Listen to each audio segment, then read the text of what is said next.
guys! So, welcome back to my channel. Aray, nakukuryente ako nitong charger ko.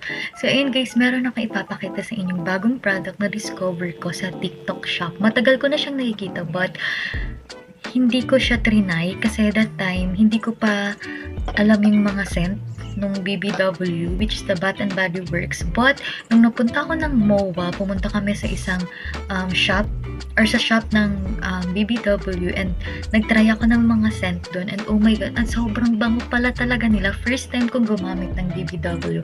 I don't remember if yung ginamit ko noon is Bath and Body Works yun. Yung ang scent niya is coconut. Hindi ko, though nakita ko merong coconut passion sa BBW, pero hindi siya kaamoy. So feeling ko hindi yung BBW.